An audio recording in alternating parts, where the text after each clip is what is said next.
Hello. We know that you're in there, and that you're all alone.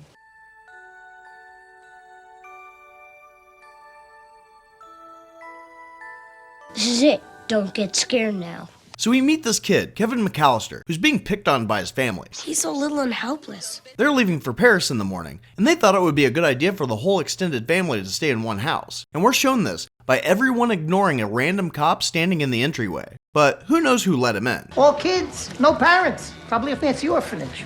When Kevin's in his brother's room asking for help so he doesn't get peed on, they hear the neighbor outside, and Buzz tells Kevin and his cousin about how this guy murdered his whole family and several other people in South Bend, Indiana with a snow shovel, and now he's hiding in a rich Chicago suburb to keep a low profile. And of course, Kevin believes this, because in 8 years, he's never talked to the guy who lives next door, and his brother is such a reliable source of information. Is it true that French babes don't shave their pits? No, I'm sorry, we don't do that.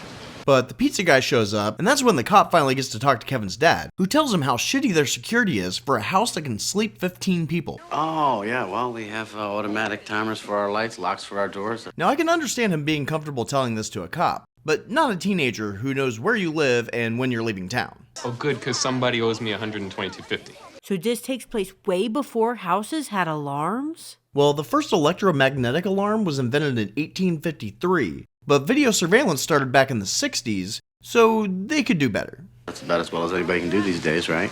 And in the time it takes Kevin to get to the pizza, his family has already eaten the only plain cheese pizza. And trust me, he looks everywhere, even underneath other slices of pizza. He's a kid. Kids are stupid. But the final straw comes when he finds out that Buzz, who knows his brother is a vegetarian, ate the last slice. Everyone in this family hates me. So Kevin attacks him, spilling the milk that they were drinking with pizza all over the plane tickets and passports that really shouldn't be in the kitchen after they made a huge deal about being packed. Where are the passports and tickets?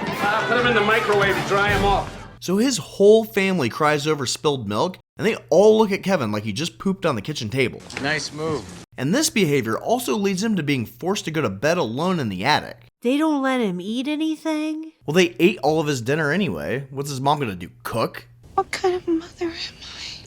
And after his mom makes it so he won't get peed on by his cousin, he says that he wishes he never had to see her or his family again. You'd feel pretty sad if you woke up tomorrow morning and you didn't have a family. When I grow up and get married, I'm living alone. So he goes to bed, and when he wakes up, he can't find anyone. Well, he thinks that no one being around's just a joke, but once he sees that the cars are still in the open garage, he thinks that he got his wish. But then he thinks about how they treated him, and now he doesn't give a shit. I made my family disappear. So he does a bunch of crap that he's not supposed to do, and ends up watching a movie that his uncle said he wasn't old enough to watch. It's not even rated R. He's just being a jerk. And the violence in it is enough for him to want his mommy. Mom! Later that night, we see that the cop from before was really a burglar named Harry checking out the place. He tells his partner Marv that they have 5 houses on the block that apparently only have their lights on a timer to make people think that they're home. And for some reason, all of these people scheduled their timers to go off just a few seconds after one another. Oh, well, great minds think alike. But they have their eyes on Kevin's house as the grand prize, and they're going in because they think the house is empty. But Kevin hears them and turns on another light, and they're like, oh shit, somebody's still here. Because there's no way this giant house would have 2 timers. I don't think so. But luckily for Kevin, they are that stupid, but he still goes to hide under his mom's bed. But then his little sack drops, and he goes outside to confront the men that were going to break into his house. I said I'm not afraid anymore. Dangly ones. But instead, he bumps into the neighbor that supposedly murdered a bunch of people, and he and his balls retreat back to where they came from. I'm the man of the house. The next morning, Kevin decides to steal money from his brother so he can go shopping, but ends up breaking his shelving unit and letting his pet spider out. Don't like spiders. On his way out, he sees the van that Harry and Marv drive across the street and stupidly assumes his neighbors are still in town. Well, actually, first we're going into Missouri to pick up my grandma. At the store, Kevin wants to buy a toothbrush, but the old murderer guy comes in and creeps him out, so the cashier accuses him of stealing when he takes a few steps back. Wait, son, you have to pay for that toothbrush. But then he does end up stealing it when the old man won't stop staring at the obviously scared child. Which I never did before, but sort of enjoyed. They then get the cops involved, who chase him for about 12 feet. On his way home, he almost gets hit by Harry and Marv, who are leaving the Murphys' place. But they decide to follow Kevin, not because they think he knows that they just robbed the house, but because Kevin looked at Harry weird after he almost ran him over. But he's smart, and doesn't go directly home. But the burglars weren't exactly being very subtle about following him. So after they take off, he assumes that they're the ones that tried to break into his house last night, and he goes to make the house look like there's a party going on. That's a good idea. The burglars show up, and it looks like there's a ton of people there, because he used simple things that everyone has lying around their house, like cardboard cutouts of basketball players, and a mannequin collection. It's got lots of top flight goods. He's moving all these figures with ropes tied to his body, and he's been doing this for God knows how long. Maybe he could hear the van coming. When those guys come back, I'll be ready. And this is enough to fool the burglars, even though there isn't a single car in the driveway or the turnaround. But somehow, with the music at full blast, Kevin is able to know when they drive off. And I'm guessing they came pretty early, because later, Kevin orders a pizza. But instead of just paying for the pizza, Kevin uses the not rated R movie to make the pizza delivery guy think he's being shot at. And because this works, the next morning when Marv comes to the same door, Kevin uses the same movie that he apparently memorized to the point where he can perfectly rewind and fast forward to scare Marv away too. But since he knows Marv's a professional criminal, he has to use some fireworks to make the gunshots sound more realistic. But Harry thinks that they should wait to see who comes out of the house, just in case they get blamed for the murder. And after a bit of time, Kevin decides he wants to cut down his own Christmas tree, and they realize that he's been tricking them. So they stupidly explain their plan right outside of the house where Kevin can hear them. We'll get a bite to eat and we'll come back about 9 o'clock. So now that Kevin knows what time they're coming back to rob him, He calls the cops so they can arrest him when they break in.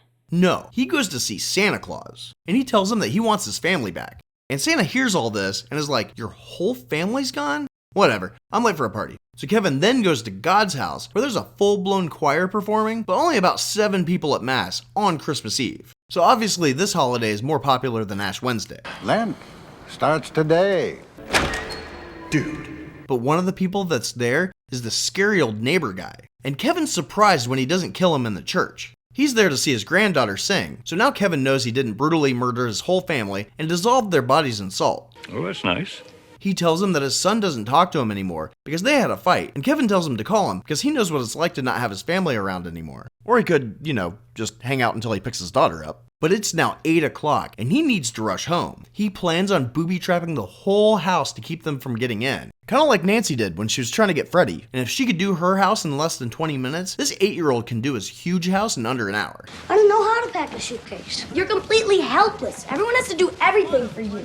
Which he does, and he even has time to make mac and cheese. But he doesn't get to eat it using a knife because it's now 9 o'clock, and these burglars are very punctual. We'll come back about 9 o'clock. So they go to the back door, where Kevin shoots them with his brother's BB gun. And somehow he knows they're going to split up, and he leaves the door that they're at to get them at the next entrance. So Marv goes to the basement, where he loses his shoes on the stairs, and Harry goes to the front door, where he burns his hand. And Kevin must have turned the handle at the very last second, just so he could leave a more visually aesthetic scar on his hand. All the great ones leave their mark. But they both abandon those doors, and Harry goes back to the back door and gets set on fire for way too long, and apparently doesn't hear Marv falling 10 feet away from him. Because if he did, he could have just joined him barging through the back door. But Marv doesn't hear Harry kicking the door or him yelling at Kevin, and goes through a window that Kevin left open, where the only defense is some broken glass. So I guess it's a good thing he left the basement door unlocked, so Marv would lose his shoes first. Because this trap would have sucked if Harry went through instead, but he ends up going through another one. Why the hell you dressed like a chicken? You can get beat up for wearing something like that. So now they're both inside, and they chase Kevin upstairs. I am upstairs, dummy. He runs into his parents' room and calls 911, but tells them that the Murphy's house is being robbed. Apparently his plan was to get these guys so pissed off that they would abandon their attempt to rob his house and turn their attention to trying to murder him. I'm gonna kill that kid! And then follow him over to the Murphy's place where they would be arrested. Why doesn't he just tell him to come to his house? Shut up.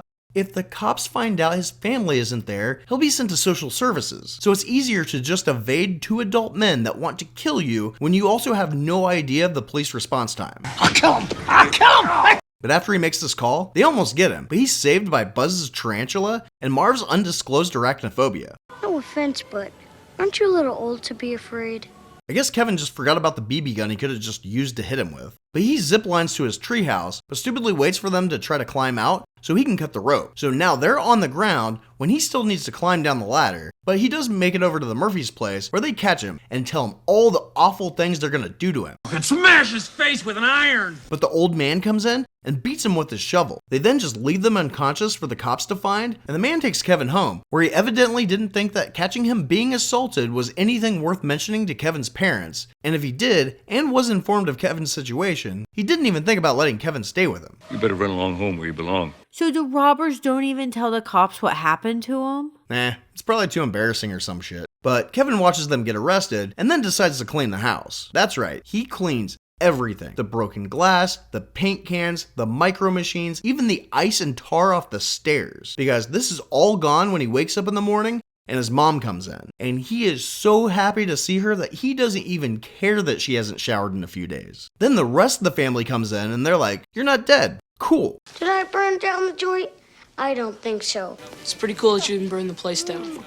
So Santa brought them all back? Santa? Don't be stupid. Although, there is a chance it was Satan. What? See, what really happened was, when Kevin and Buzz fought and the milk got spilt, Kevin's plane ticket accidentally got thrown away. And that night, the power got knocked out and their only alarm clock in the whole house didn't go off. So they only woke up because the airport shuttle driver rung the doorbell, so they were all in panic mode when they were grabbing their stuff and loading the van. And somehow there was a nosy neighbor kid who was dressed and awake at 8 o'clock, and he came over to rifle through their luggage. And when one of the older kids did a head count, she counted this weird kid instead of Kevin. They didn't wake him up? Well, in the panic of the moment, all 14 members of his family forgot that Kevin committed the ultimate cardinal sin of spilling milk. Kevin, if Uncle Frank says... Look what you did, you little jerk! Then it must be really bad. And also that they banished him to the 3rd floor. His mom also forgot about her making up the room for company, and then trying to find another sleeping arrangement for Piss Boy. He'll pee all over me. I know it. But even after the head count, Kevin's sister makes direct eye contact with the neighbor kid,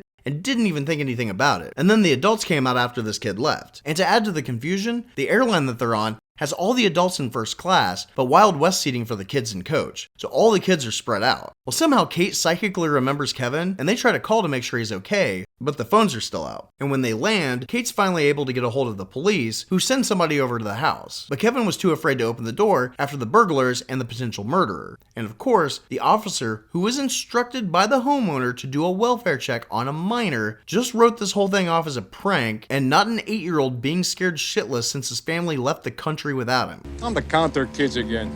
So the family can't make it back till Friday, but Kate stayed at the airport. We also know that when Harry and Marv were at the Murphy's house, Kevin's dad called and just said, "Hey, here's the number for where I'm at in Paris," and to call him back, but also doesn't mention a damn thing about Kevin being home alone. So they know the house is empty. And that night, Kate had to bribe a lady to give her a seat on a flight to Dallas, which apparently you can just do on an international flight, but now she'll only be 900 miles away from her son. We then see her take another flight to Scranton, which is 700 miles away from Chicago. So she was closer, but with the flight times and waiting for the plane, she could have just rented a car and been even more closer. I have been awake for almost 60 hours.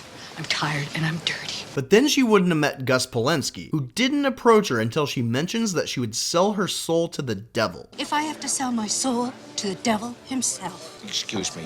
And he offers her a ride to Chicago since all the flights were booked. So now she's traveling through the Midwest in a box truck with Gus, who's trying to stick things in her mouth. He also told her about the terrible psychological trauma that Kevin could be going through. Now, he was okay, after 6-7 weeks. And I came around, started talking again. He tries to comfort her by letting her know that everybody in the van is also a terrible parent. Ziggy over there, he's never even met his kid. Maybe we shouldn't talk about this. You brought it up. I was just, trying to cheer you up. Sorry I did. But the worst part is that they have a 14-hour drive and they make her listen to polka music pretty much the whole time. You're sick, you know that? You're really sick.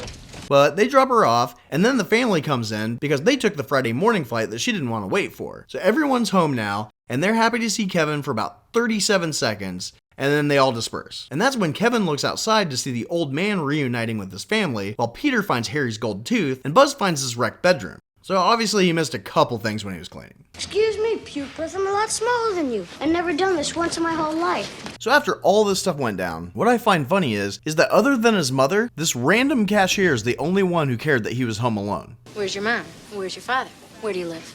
You're not at all worried about Kevin. Why should I be? There's no one home. The house looks secure. If it makes you feel any better, I forgot my reading glasses. I mean, the rest of the family comes home, not knowing that Kate's already there, and not a single one of them is yelling Kevin's name. Not to mention, the dad probably should have gone in alone, just in case they found Kevin dead.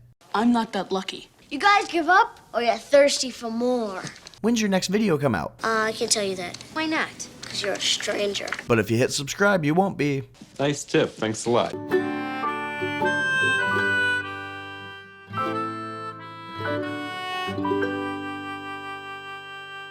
Look, I told you before, kid, don't bother me. Now beat it. Merry Christmas. Say goodnight, Kevin. Good night, Kevin.